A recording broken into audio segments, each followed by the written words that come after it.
porque o Jaime se especializou, né, Jaime, em questões de digitais. tecnologia, trabalho, futuro, tudo que me interessa. Conta Pois é, para Rodrigo, mim mas aí, Jaime. você foi muito bem aí, Rodrigo. Nem Ah, eu precisou preciso do te ouvir. tutorial. Tá tudo bem? Peraí, vamos lá, eu tenho que tirar. Estou em live, né, Jaime? É verdade. Tá conseguindo me ouvir bem? Agora eu estou te ouvindo perfeitamente. Ah, maravilha, maravilha. Então, pois é, conseguimos então entrar. Tô vendo aí que o pessoal já tá perguntando se você tá aí de boa na Europa. Rapaz, a pessoa, é porque eu andei mudando tanto de lugar que as pessoas acham que eu estou na Europa ainda, mas eu não estou, né? Eu estou na Flórida. Eu vim passar esse ano aqui, mas no mês que vem eu vou estar na Europa de novo. Eu vou estar em Lisboa. Vai ser a minha próxima sede. O É, já Jaime tô sabendo. Bom está em São demais, hein? Paulo. O Jaime está Eu em tô em São São Paulo. Paulo. Vou aproveitar para me apresentar, Rodrigo. Aí eu me apresento aí para o pessoal que ainda não me conhece e depois se apresenta para a minha turma, né? Sou Vamos. Jaime Ribeiro, sou escritor também, sou executivo da área da educação. Eu estudo o impacto da tecnologia nas habilidades humanas.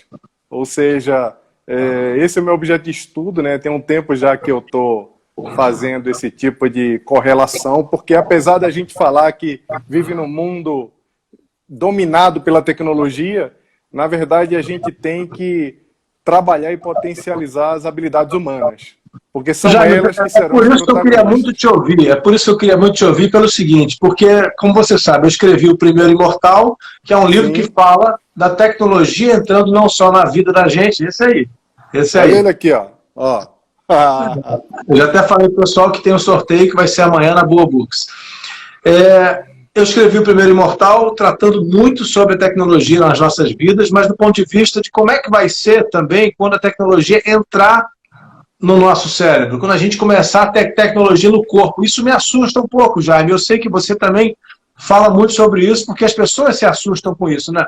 Primeiro, eu acho que tem duas questões que eu queria te colocar. Os robôs vão tomar o nosso espaço? Segundo as pesquisas, sim, né, Rodrigo? As pesquisas, os estudiosos apontam que mais de 53% das nossas atividades rotineiras vão ser executadas por robô daqui a 5 anos. Agora, o interessante é que toda essa mudança tecnológica, a inclusão da tecnologia na nossa vida, ela vem se dando de uma forma que as pessoas não estão percebendo muito. O que a gente imaginava? A gente imaginava que, de repente, os carros voadores iam começar a aparecer e as coisas aconteceram um pouco diferente, né? 2020 a gente está falando sobre terraplanismo, ao invés de estar falando sobre carros voadores, mas a verdade é que a tecnologia ela começa a entrar de uma forma silenciosa na vida da gente, sem a gente perceber. Vou dar um exemplo prático. Eu estou aqui agora, estou em São Paulo, você está em Tampa. A minha mãe não sabe que eu estou nesse momento falando com o Rodrigo. Ela não sabe exatamente qual que é o meu endereço. Ela nunca veio aqui na minha casa por conta de um problema de saúde. Você certamente tem familiares e grandes amigos que não sabem exatamente. Eu não sei exatamente onde você está em Tampa, mas o Google sabe, o Facebook sabe exatamente agora. Sabe, inclusive, que nós estamos falando e muito provavelmente sabe as coisas que nós estamos falando aqui. Olha que Mas vai me surpreendente. censurar algum dia? Vai acontecer esse dia que a tecnologia vai começar a dizer o Jaime está falando um assunto que não me interessa, é politicamente desinteressante, vamos cortar o Jaime? Esse é o grande medo. Esse é o grande medo dos cientistas. Tem uma coisa que está acontecendo aqui em São Paulo, que começou na China, e em alguns outros países também estão acontecendo, que é o controle do isolamento social por meio dos celulares. Por que isso é tão preocupante? Porque quando você começa a controlar a população para onde ela está se locomovendo por meio dos celulares, pela localização do celular delas, quando isso é para uma enfermidade ou para uma pandemia ou para alguma coisa muito séria global, como está acontecendo agora, tudo bem. Mas quem garante, com os regimes que nós conhecemos até então, tanto os regimes socialistas como os regimes capitalistas ou regimes democráticos ou autoritários, porque a gente tem visto também algumas democracias que estão se mostrando não tão democracia assim no mundo, inclusive tanto democracias super evoluídas ou concretas, como é o caso do próprio Estados Unidos, que nós não podemos ter vergonha de falar sobre isso, como o caso do Brasil também, que vive com a sua democracia sendo colocada a teste. Se hoje em dia essa informação de para onde nós estamos indo, com quem nós estamos, e como é o nosso deslocamento, o que está acontecendo com a gente, for controlado pelo governo, isso pode ser um grande perigo para a nossa autonomia, para a nossa liberdade. Porque a gente nunca sabe efetivamente que tipo de informação, o que vão fazer com as nossas informações e que tipo de gente vai manipular essas informações.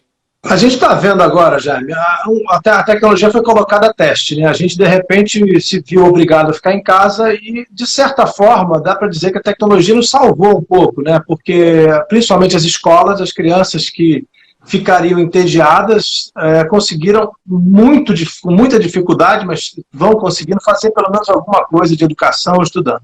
A tecnologia foi testada aí para a educação na força. As pessoas também estão trabalhando mais com a tecnologia à distância. Isso é outro teste que a gente está vendo aí, né? Cada vez tem mais serviço de comunicação à distância para as pessoas se verem, como Guerra nas Estrelas prometia. Quantos anos? 30 anos atrás, sei lá. Anos 80, né? 30 anos um tempinho atrás aí. Então, antigamente imaginava-se que ia ser um holograma, mas não importa. A gente está vendo aí perfeitamente numa tela, e estou falando com você agora. Então, você acha que essa pandemia está nos dizendo alguma coisa? Você tem a impressão de que, de fato, o mundo não será mais o mesmo depois da pandemia? Ou eu tenho um pouco essa impressão. Será que vai ter sido na nossa vida um período de 3, 4, 5, 6 meses, e depois as coisas vão naturalmente se reacomodar e voltar ao normal? Olha, Rodrigo, eu acho pouco provável que nós voltemos ao normal como coletividade depois de tudo que está acontecendo. Não porque nós estamos vivendo algum chamamento espiritual ou porque estamos passando por algum tipo de punição divina, porque nós nos comportamos muito mal. É verdade que nós nos comportamos muito mal. Estamos vendo isso faz aí... tempo já, né? Oi? Isso faz tempo que a gente se comporta mal. Já faz muito tempo que a gente se comporta mal. Tem mais de 2000 anos que a gente se comporta mal. Apesar da gente ter recebido a mensagem do Cristo há 2000 anos, a gente ainda encontra dificuldade para entendê-la efetivamente e praticá-la. Mas esse nosso mau comportamento, a forma como a gente estava agindo em sociedade, uma das formas de a gente medir como isso estava acontecendo é ver como a natureza está se manifestando. Vez ou outra a gente é impactado por alguma mensagem ou por algum texto de vidas marinhas que não apareciam mais, aparecendo nos lugares mais improváveis. A gente vê, em Recife, eu vi agora uma foto, que lá em Recife, que é minha terra natal, a gente viu capivaras, ou um tipo de animal muito parecido com a capivara, em lugares que eles não apareciam de jeito nenhum. Isso quer dizer que eles estavam se escondendo da gente. Não é novidade que a gente acabou com boa parte das espécies que existiam no planeta. Basta ler o Sapiens, né, o Sapiens, do Yuval Noah Harari, que a gente vai entender o que aconteceu. Mas, fora essa manifestação da natureza, que ela pode se encolher de novo quando nós formos novamente tocar a nossa vida, eu acredito que agora a gente para fazer alguns tipos de reflexões que a gente não vinha fazendo. Algumas pessoas faziam isoladamente, mas um problema como esse coletivo fez com que todo mundo parasse para repensar sua vida. Agora um detalhe, qual é a diferença disso que está acontecendo agora com a época da gripe espanhola ou da peste negra? Qual é a grande diferença de interpretação comportamental e espiritual? O que é que você acredita? Olha, primeiro eu acho que é importante a gente colocar de novo um componente tecnológico, né? A gente teve mais velocidade em identificar o problema, não agiu rapidamente porque muitos políticos simplesmente não quiseram, foram populistas acreditando que poderiam passar por cima disso. Mas eu diria que, a meu ver, a grande diferença é que a gente teve dessa vez a tecnologia a nosso favor para nos alertar e buscar coletivamente, mundialmente, soluções para isso, né? Todo esse monitoramento mundial não foi possível na época da gripe espanhola. Mas eu tenho certeza que você tem outra observação a fazer sobre isso. Tenho. Essa é uma observação muito importante. Nós conseguimos isolar o vírus e identificá-lo em 15 dias apenas, lá em Wuhan ainda. E aí é que está o componente para tudo. Eu acho que você matou a charada. Aqui nós identificamos em 15 dias o que estava acontecendo. A peste negra e a gripe espanhola não sabia-se o que estava matando. As pessoas não sabiam o que estava acontecendo, achavam que era o ar. Inclusive, isso foi um dos motivos, um dos momentos mais tristes da história, porque os judeus, como viajavam muito, eram mercadores, eles foram culpados publicamente, né, internacionalmente, por conta desse problema da disseminação da peste negra e depois da gripe espanhola também. Isso aconteceu em alguns momentos da história. E hoje em dia a gente já tem mais informação. Hoje em dia a gente consegue reagir e saber contra o que a gente está lutando. Só que o que muda isso do ponto de vista comportamental? Como naquela época não se sabia efetivamente o que estava matando, e agora a gente sabe, a reflexão, a tomada de decisão para refletir, para se compreender, para saber efetivamente o que estava acontecendo e pensar numa transformação, inclusive uma transformação interior, ela não fazia sentido, porque as pessoas não sabiam. Boa parte das pessoas achavam que era uma punição de Deus. E aí, os líderes religiosos tomaram uma decisão muito ruim, uma decisão errada à época para fazer um combate a esse tipo de pandemia ou de epidemia. Eles juntaram as pessoas em grandes conglomerados, grandes instituições, grandes igrejas, para orar em conjunto para poder Deus ficar bonzinho novamente. E isso aumentou. Não, todo mundo morreu, foi exatamente o contrário. E a gente tem que tomar muito cuidado para não replicarmos essa interpretação dos nossos antepassados e achar que estamos passando por algum tipo de punição divina. É óbvio que eu acredito em Deus, eu sou cristão, mas eu entendo que as coisas são regidas por uma força maior, que ela governa tudo e nada acontece sem a vontade dela, mas eu acredito que nada acontece por acaso também. Que todos os seres estão encadeados num grande circuito, num grande mecanismo que tem um porquê, inclusive o porquê temporal. Então eu acho que a tecnologia nos ajudou, inclusive, a pensar um pouco mais do ponto de vista emocional, transformacional e espiritual, por conta da identificação de qual é o problema. E como é que a gente se prepara, Jaime, pelas suas pesquisas aí, como é que a gente se prepara para passando a pandemia agora, que ela vai passar daqui a pouco, a gente sabe disso, daqui a pouco vai vir a vacina, a gente vai voltar a viver normalmente. Como é que a gente se prepara para ter a tecnologia tão mais presente do que hoje na nossa vida? Você acha que vai chegar um momento realmente que vai haver uma competição de poder entre o homem e a máquina? A máquina veio para nos servir. E eu tenho uma teoria que eu queria também dividir com você. Você acha que a máquina, daqui a pouquinho, eu acho que daqui a pouco, vai estar dentro do nosso corpo? Integrado ao nosso cérebro? Questões muito abrangentes aí você colocou ao mesmo tempo. Eu acho que ela já está dentro do corpo, ela já está no nosso pulso. Eu estou aqui com o Apple Watch, que é um relógio inteligente. Eu não uso muito, eu tento usar só quando eu vou me exercitar. E hoje foi dia que nós fizemos aqui... Eu continuo com o meu burrinho aqui e não troco. O meu não é inteligente. Por quê? Porque isso aqui é uma forma de rastreamento. Isso aqui controla os meus batimentos cardíacos. Isso aqui controla basicamente tudo que está acontecendo com o meu corpo. Não ainda tudo, mas ele já tem um bom endereçamento. Então, nesse momento, se a nossa conversa está sendo gravada, eu estou usando também o dispositivo da Apple, e eu não estou querendo trazer algum tipo de paranoia tecnológica, mas se está sendo gravado aí, e na hora que você me falou, na hora que eu falei em Jesus, talvez eu tenha me emocionado mais e tenha mudado o meu batimento cardíaco. Na hora que você falou sobre algum problema político, talvez eu tenha ficado mais angustiado, porque é alguma coisa que está me incomodando muito aqui em casa. Nós nos incomodamos muito com as coisas que estão acontecendo no Brasil e nos Estados Unidos, em especial, nos últimos 2, 3 meses. A gente sabe que tem mais tempo, alguns problemas, algumas coisas estão nos incomodando bastante ultimamente, por conta da história da pandemia, obviamente, mas imagina se esse tipo de informação de quais são as palavras, quais são os gatilhos que fazem com que eu me sinta mais emocionado ou com raiva, seja do domínio de uma instituição ou de um governo. Eles vão saber mais sobre mim mesmo do que eu sei. e do que provavelmente do que você. Isso em tese permite dominação, né? Permite que você, conhecendo bem o outro, você possa controlar até o outro.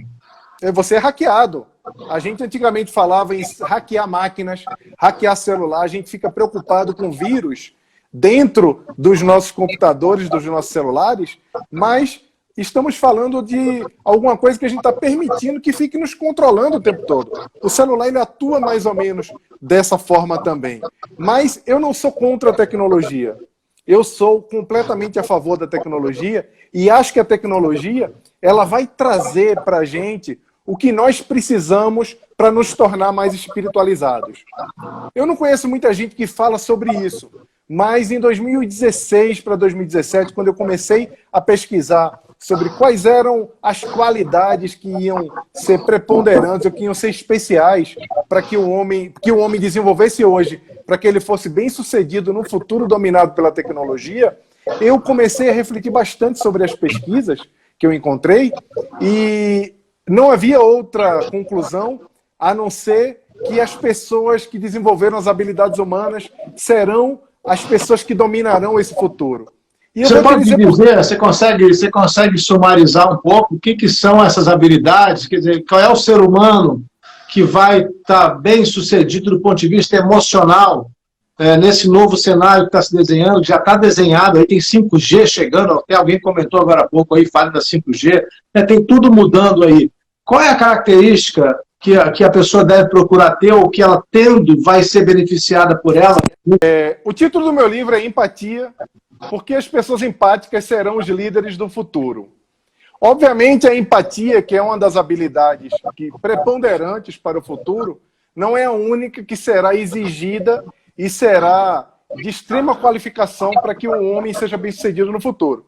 Eu posso falar um pouco sobre o que eu defendo em relação à empatia e fazer uma correlação com o que está sendo falado em Davos, no Fórum Econômico Mundial, o que o Yuval Noah Harari começou a falar depois de 2019, e o que alguns especialistas vêm apontando sobre a nossa necessidade de desenvolvimento.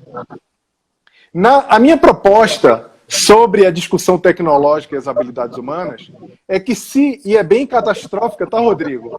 É uma previsão catastrófica, é que nós não temos outra saída como humanidade, então prepara aí, tira o relógio para não se emocionar. O meu é burro, o meu não é inteligente. Não pega nada, né? Não pega nada. Que se nós não nos prepararmos, se nós não desenvolvermos as habilidades humanas, não nos tornarmos qualificados para entender mais do ser humano daqui a 5, 10, 15, 20 anos, a humanidade corre o risco de acabar.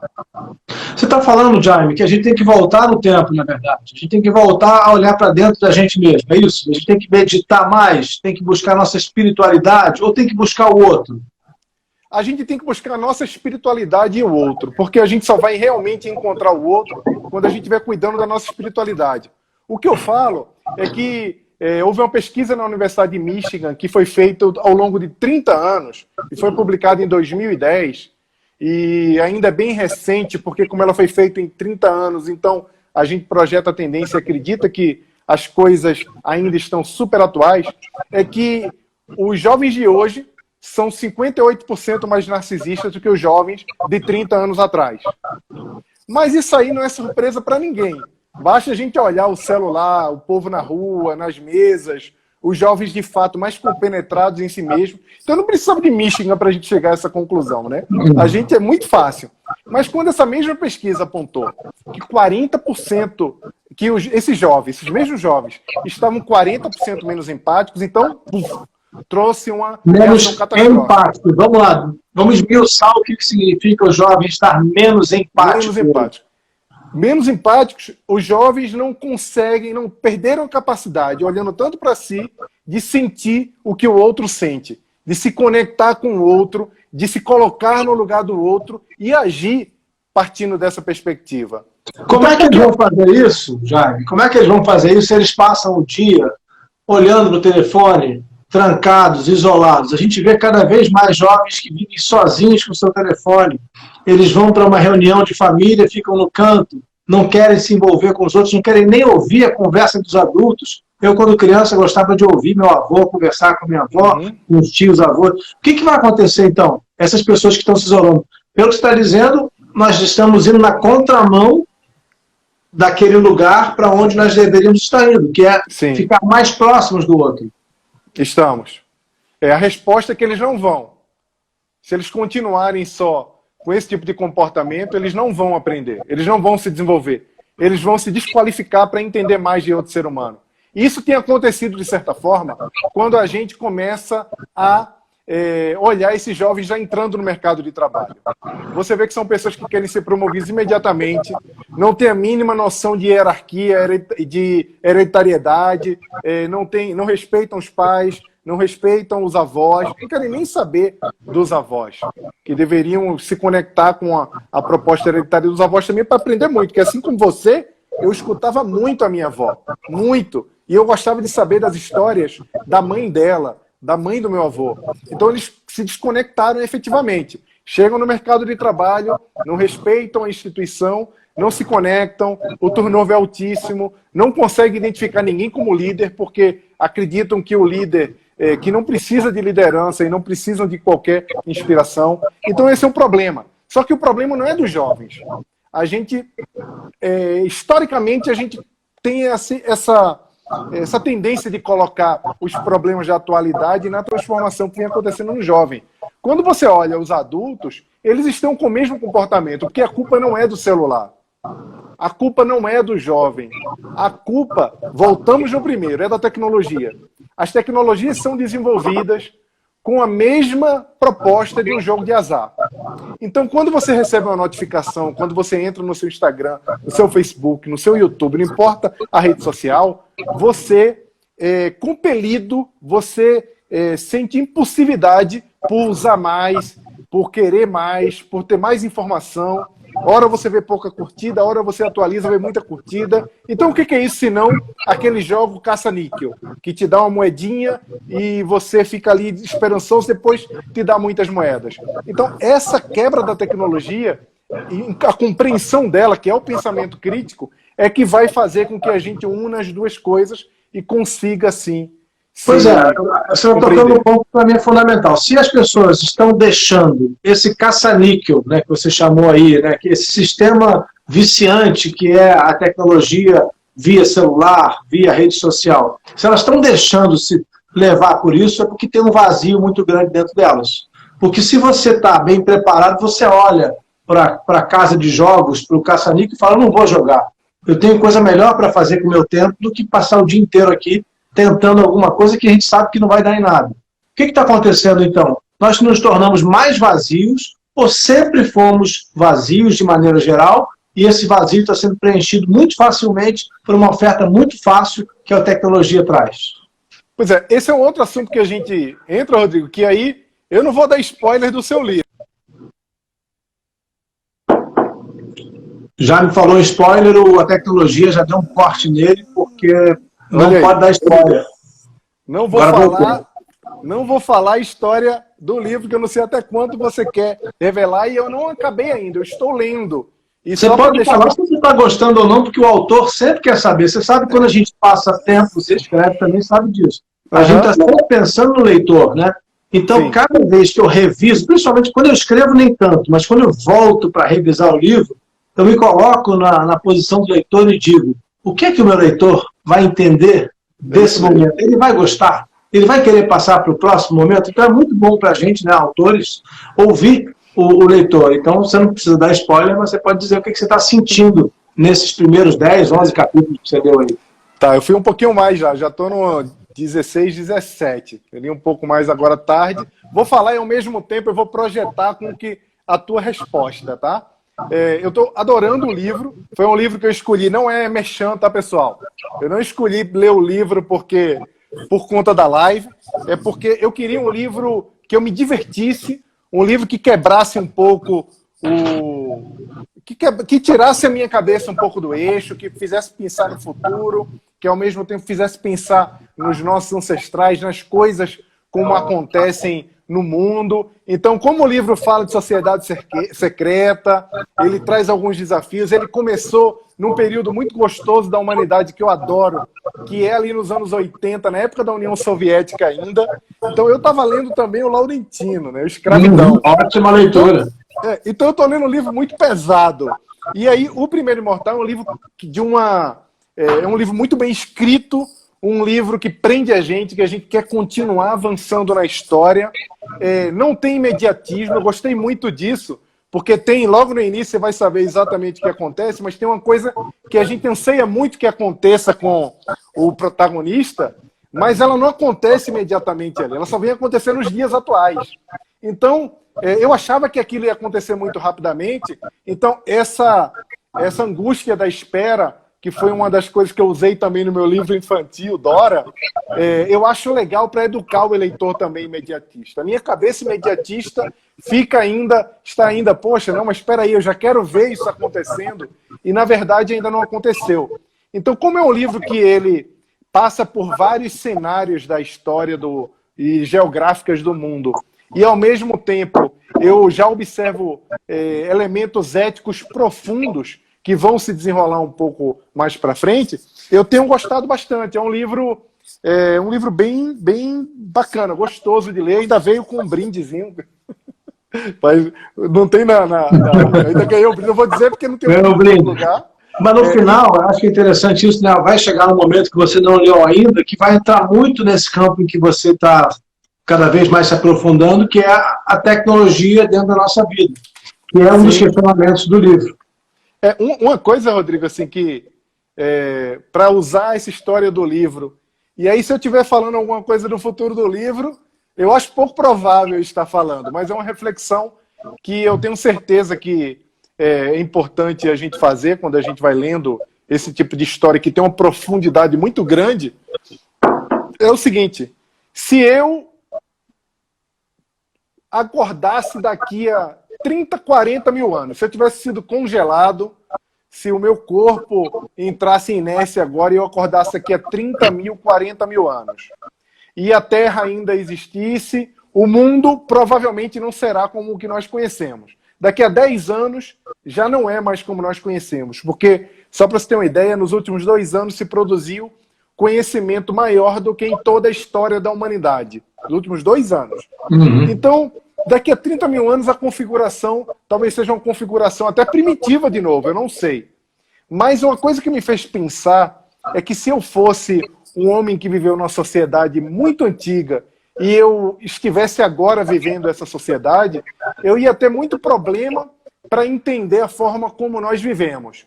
De dar um exemplo, quem é que nós somos? Nós somos o que efetivamente somos e vivemos, ou nós vivemos para ter, para consumir? Quem que nós nos tornamos nos últimos anos? Nos últimos 100 anos, talvez. Na época da agricultura, a gente trabalhava para... Era um relógio, um carro era um sonho antes do Ford, ter cavalo, ter uma casa confortável, era viver, efetivamente.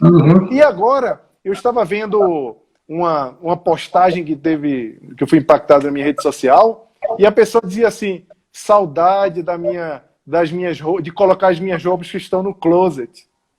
Saudade de pegar o meu carro de fim de semana para dar uma volta.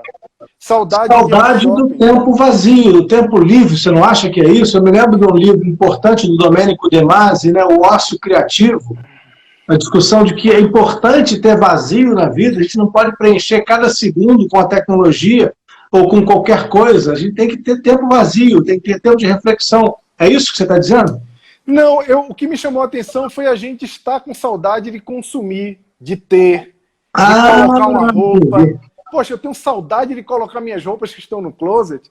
Gente, eu estava pensando em colocar as roupas, eu pensei em colocar a roupa no varal. Não, saudade de botar a roupa bacana. Eu tô com saudade de ver meu amigo que está lá em Campina Grande, o meu irmão que está em Recife, o meu tio que está no Rio, minha mãe que está em Recife. Eu tô com saudade de ver as pessoas, de abraçar, de conversar, de comer uma comida regional nordestina, um camarão, de ver meus sogros, eu tô com saudade das pessoas.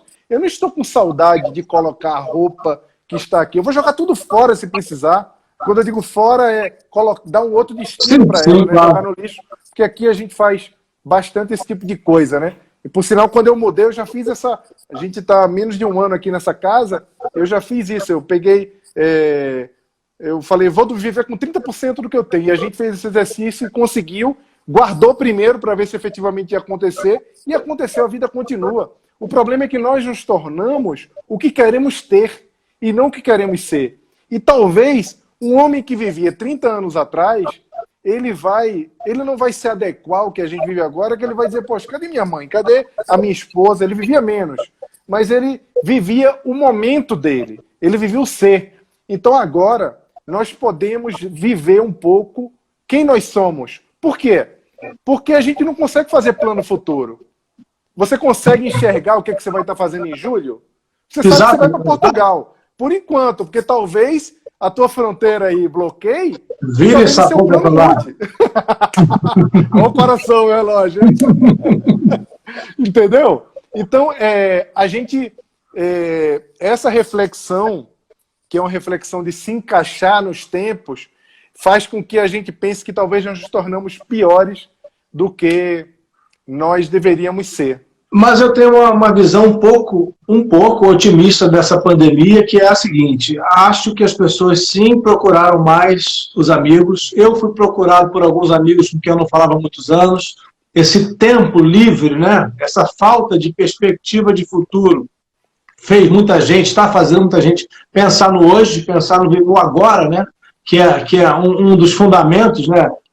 Da meditação, um dos fundamentos de muitas filosofias, que é você viver o momento presente e não estar nem no passado, nem no futuro. Então eu tenho um pouquinho de otimismo com isso, que acho que as pessoas viram que isoladas deixaram de se distrair com outras coisas e olharam pelo menos para quem está dentro de casa. Outras lembraram de pessoas com quem não falavam há muito tempo, né? Sentiram necessidade de se conectar mais do que estavam se conectando. As duas coisas aconteceram, Rodrigo, infelizmente. Eu concordo contigo, eu fiz até um texto, escrevi no Medium um texto sobre isso, depois eu vou compartilhar contigo, que eu faço uma alusão ao filme Bacurau. Não sei se você assistiu Bacurau. Excelente. Bacurau é incrível. Eu falo assim, eu devo estar sob efeito de um psicotrópico tão perigoso quanto aquele que o pessoal tomava em Bacurau. E o nome desse psicotrópico é união, é vontade de união que não passa. Porque a gente enxerga que um mundo de colaboração começou a surgir por conta desse nosso problema coletivo. E a gente começou a observar mais. De fato, a gente parou para ligar, a gente parou para observar. Por outro lado, os abandonos também aconteceram. Teve uma coisa muito bacana que aconteceu em Chicago, teve um abrigo lá de cachorro que nunca tinha zerado a quantidade de animais que tinha lá dentro. Porque sempre as pessoas adotavam, mas estavam sempre chegando os abandonados. Pela primeira vez na história, eles zeraram a quantidade de cachorrinhos lá. Olha que negócio bacana. Primeiro, porque as pessoas sozinhas não querem deixar os cachorros irem embora. E segundo, porque as pessoas sozinhas também estão pegando animais. Isso mostra também uma mudança comportamental. E eu acho que sim, a gente está parando para pensar mais no tempo e no agora, e por isso que a gente está se conectando, ligando, falando com amigos que a gente não falava que se importava há tanto tempo, pela tal da correria, que é um outro texto que eu tenho no meu livro Empatia Todo Dia, que eu falo que a correria é a desculpa moderna para a falta de afeto. Detesto quando alguém me fala isso. Olha, poxa, foi uma correria danada. É mentira, não tá mentira. Dá tempo. Mentira. Grava um áudio de 30 segundos, de 5 segundos, avisa. Dá tempo para alguma coisa? Dá tempo.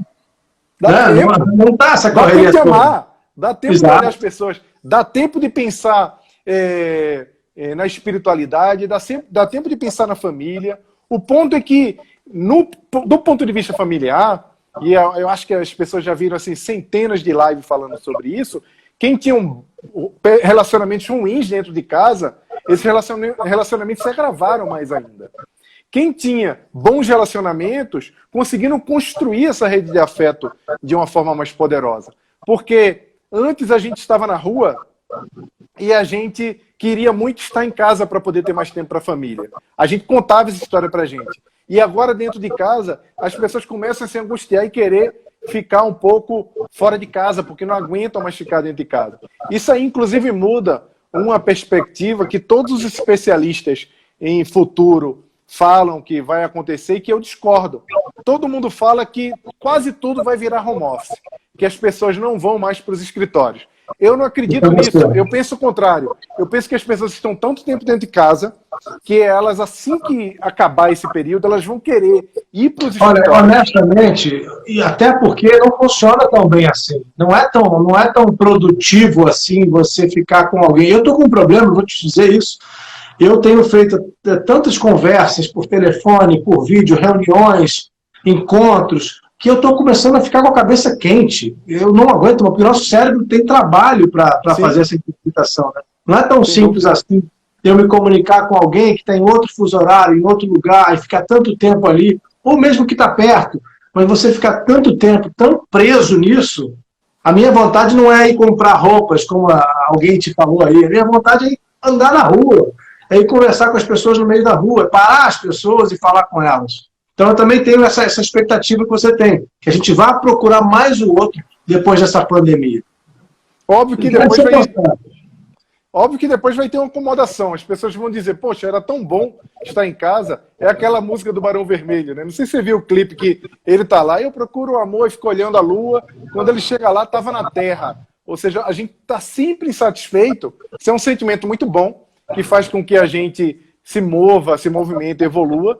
Mas também ele, em excesso, faz com que a gente se desloque, volta para a questão do tempo. É importante a gente viver o nosso tempo. Daí a importância da meditação, de se conectar, de abrandar o coração. Eu estava conversando com meu amigo, o Rossandro, e ele estava dizendo, Jaime, você não pode continuar trabalhando como se estivesse trabalhando no escritório, na empresa. Você tem que desacelerar, é outro ritmo. Então, faz as coisas que você tem para fazer e para mesmo amanhã, não faz nada, porque se a gente quiser replicar a vida que estava vivendo lá no offline, ela online ou dentro de casa confinada, ela não vai funcionar. Ou seja, se a gente quiser replicar a vida que a gente estava vivendo sem confinamento, viver agora no confinamento, não vai funcionar, a cabeça vai torrar, como você é angustiante, é impossível. Você consegue ver as perguntas aí? O pessoal mandou perguntas, mas o meu aqui... Não, é só você. Pois é, para mim não aparece nada aqui, tem alguma coisa de configuração aqui, e o meu, olha, eu sou não tão... Tem interrogaçãozinha aí? Tem, mas ela vem vazia, não sei porquê. Então o pessoal tem que escrever aí pergunta aí no... Escreve aí, pessoal, que a gente lê aqui nos comentários mesmo. Lê, né? Oi. Não, tudo bem, diga. Não, é sobre aquela pergunta que você falou, que ainda ficou aqui na minha cabeça, sobre as habilidades do futuro. O Fórum Econômico Mundial, ele fala que a cooperação, o pensamento crítico, a empatia, aprender a tomar decisões difíceis ou tomada de decisão, ou, né, aprender programação. Ele elenca as 10 habilidades que serão prioritárias para a empregabilidade já a partir de 2021. Só que boa parte delas, quase metade, são habilidades humanas. E aí o que a gente está vendo hoje do ponto de vista educacional, o que a gente vê nas escolas, em especial os pais. Os pais extremamente preocupados em fazer os filhos aprenderem inglês, aprender a programar, aprender aquela questão da cultura making, a montar robô, fazer uma série de coisas, quando na verdade isso vai ser importante, mas efetivamente as habilidades humanas é que vão garantir o futuro. Por que eu falo isso? Porque você imagina num mundo dominado pela tecnologia, no mundo no qual os robôs avançam sobre as nossas atividades, no mundo no qual a inteligência artificial vai saber mais sobre nós do que nós mesmos, se o mundo for governado, as lideranças forem pessoas egocêntricas e que só querem saber nelas, no país delas, no povo delas. O que vai acontecer com a humanidade? Ou você já está dizendo do que já está acontecendo? Não ainda, porque não é só por conta da tecnologia. Agora é autoritarismo e o nacionalismo... nacionalismo que ainda não... de quem ainda não compreendeu que nós somos um povo só. As fronteiras foram criadas por guerras. Mas esse nacionalismo é a negação de muitas dessas qualidades que você colocou, né? A negação da cooperação, né? Porque ele sempre envolve confronto, né? Esses líderes autoritários, eles têm como premissa o confronto.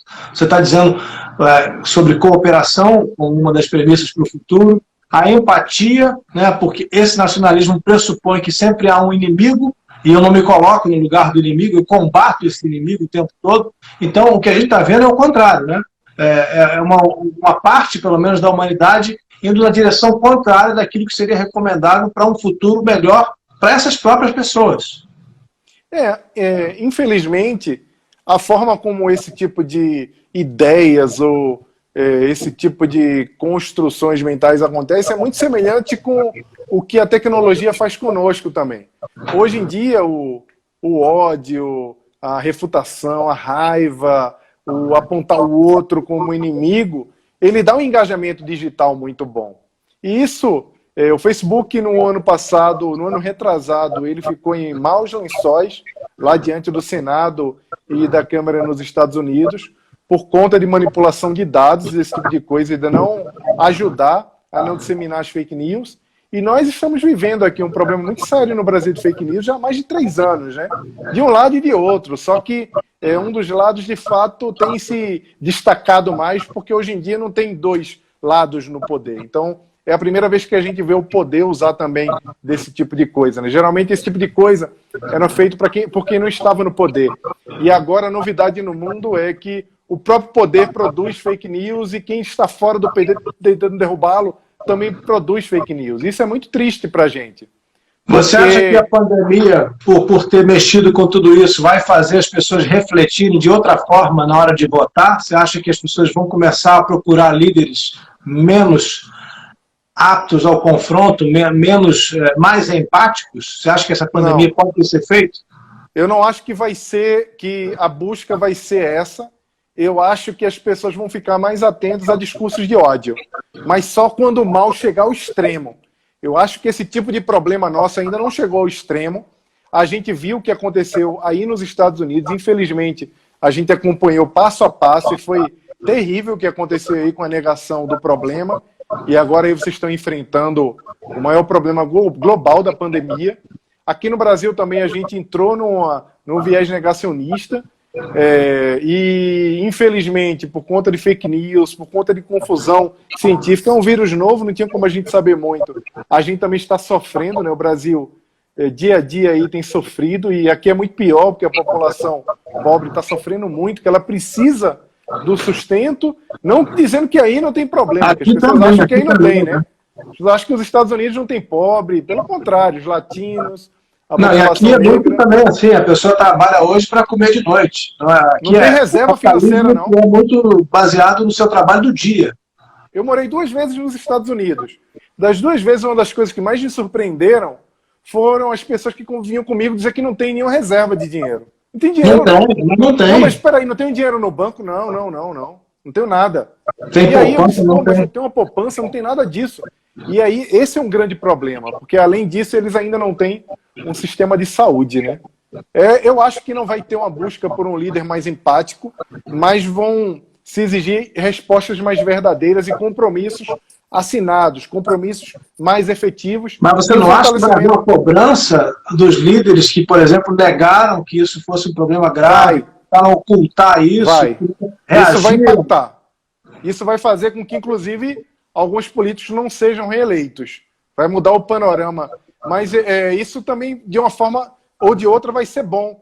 Porque aí, por exemplo, a única coisa que se falava que estava indo bem, mas os Estados Unidos está indo muito bem, apesar de toda a polêmica envolvendo o presidente, que agora recentemente mandou as pessoas beberem desinfetante, né? Teve esse problema aí, né? Inclusive aumentou o número de pessoas procurando o sistema de enfraquecimento, né? Não toma desinfetante, não. Não é desinfetante, tá? Não é. Pelo amor de Deus. Tá. As pessoas falavam que a economia estava indo muito bem. E aí, voltamos à questão da pandemia. Quando a economia vai bem, a gente está bem mesmo? Parece que não, né? Porque agora estamos aqui. A economia não vale nada. Quem tem mais dinheiro, quem tem menos dinheiro, vale para a gente comer ao longo de um tempo. Mas será que vale para alguma coisa em relação ao futuro? vale para agora. Porque você consegue se sustentar e quem está em fragilidade tem mais dificuldade. Mas agora qualquer um pode morrer com esse problema. A gente viu que a gente está mais do que a gente pensava no mesmo barco, né? Que o barco, ele realmente, todos estamos dentro dele e as diferenças, no final das contas, quando há um problema como esse, são menores. Isso me faz chamar a atenção, pelo menos esperar que isso chame a atenção das pessoas para a questão do aquecimento global. Quem ainda nega isso está tendo no vírus um exemplo. Negaram o vírus, negaram que isso fosse um problema e, de repente, é uma pandemia. Estão negando o aquecimento global há quantos anos? Quando ele chegar, quando as consequências chegarem, elas vão chegar da mesma forma como o vírus chegou agora ou de maneiras piores. Né? Já estão chegando. Então, eu tenho uma expectativa de que as pessoas possam dizer, olha só, esse vírus apareceu aqui, foi uma tragédia, mas que ele sirva de alguma lição. E se tem uma lição a natureza, ela é muito violenta quando ela é agredida. E o vírus é só um exemplo de como é que os sistemas naturais são capazes de agir contra nós. Né? Então, eu espero muito que as pessoas possam rever pessoas que tinham posições negacionistas contra o problema ambiental, quanto ao fato de que nós estamos acabando com o planeta, que elas possam rever suas posições diante do que aconteceu agora. É verdade, Rodrigo. Rodrigo, faltam 5 minutos, e aí se a gente perder o tempo aí, você vai ter que salvar quando concluir, né? Vai abrir lá e vai dizer salvar a live, você vai ter que salvar para ela poder ainda ficar 24 horas aí. Vocês estão vendo aí que eu estou precisando de professor de live, que eu sou um novato aqui. Antes da pandemia, confesso, não tinha feito live, descobri agora esse recurso maravilhoso, né? Porque a gente consegue conversar e bater papo, as pessoas participarem. Eu não recebo as perguntas aqui, eu acho que é um problema de configuração meu, viu? Tem algum? Faz o seguinte, o pessoal manda as perguntas por direct e a gente depois vai respondendo, que não vai ter muito tempo. Só para a gente terminar, então, conta, você falou que você já lançou o seu livro em 2018 ou 2019, o Empatia? Eu lancei em 2018, Empatia, porque as pessoas empáticas serão os líderes do futuro. Que é esse Onde as pessoas encontram esse livro? Onde é que a gente encontra esse livro? Esse livro em qualquer livraria, na Amazon, em qualquer livraria grande, ele está vendo online. Já está no mundo, não? Eu quero saber se já tem lá no ainda não chegou, não. Eu lá ainda não tem. Não chegou, mas vai, né? Mas vai chegar. Né? Em 2018 eu também lancei um livro infantil que ensina as habilidades humanas para as crianças. Tem ele aí para mostrar? Não tenho. Eu não separei aqui livros. Tá. É porque eu tô perto de um lugar que tem um livro, por isso que eu... E lancei no ano passado Empatia Todo Dia, que é um livro... Eu tô até com ele aqui também, que a capa é linda, foi feito pelo artista plástico, o Felipe Cruz. Linda mesmo, linda. O livro é incrível. O que você está escrevendo agora? E agora eu estou escrevendo um livro sobre uma dessas habilidades humanas, habilidades do século XXI, que eu não posso ainda revelar qual que é o título agora, porque é em parceria com o meu amigo Rossandro Klingen, que é um psicólogo bastante conhecido aqui no Brasil, um dos maiores palestrantes do Brasil. Nós estamos escrevendo esse livro juntos há quase um ano. E aí, esse ano, ele deve ficar pronto, mas é um livro que vai para o mundo corporativo e, ao mesmo tempo, para as pessoas que querem repensar o estilo de vida, em especial no contato com o outro. Vai ser, assim, incrível o livro. Ele vai estar ficando maravilhoso. Estou super empolgado. Eu estou esperando para ler, hein? Vai chegar aí para você. E eu tô curioso aqui, ó, para acabar. Você tem que me contar depois. Você vai me contar depois, quando você terminar. Eu tô com tanta curiosidade já, hein? Então só lembrando, pessoal, aí, ó, agora que está terminando aqui, que vocês terminarem aí, o link do sorteio está na bio aí, tem aí em cima. Tem também no @BoaBooks, né, no Instagram, na BoaBooks. Vocês acham aí, tá por aí o link, é só se cadastrar lá, é rapidinho, faz o sorteio, vai ser amanhã. São 30 livros, o primeiro imortal que vão ser sorteados pela BoaBooks. Nosso tempo está acabando, né, Jaime? Vamos dar um beijo para todo mundo aí. Então, pessoal, obrigado aí. Gratidão, Rodrigo, valeu. Valeu, um abraço grande, fiquem todos em paz. Quando a conversa é boa, parece que nem passa, né? Não passa, né? Não passa. Acabou até não é desinfetante, não é água. Acabou aí, cara. Minha aguinha ainda está aqui acabando também. Eu estava até me perguntando se era chá, café, água. Não, é água. Eu tomo água o tempo todo, né? O tempo todo. Então, um beijo para todo mundo. Ó. Então, até mais, gente. Beijo, pessoal. Salve aí, Rodrigo. A gente se fala e Até a prazer falar próxima. contigo. Até a próxima. Falou. Valeu. Tchau, tchau.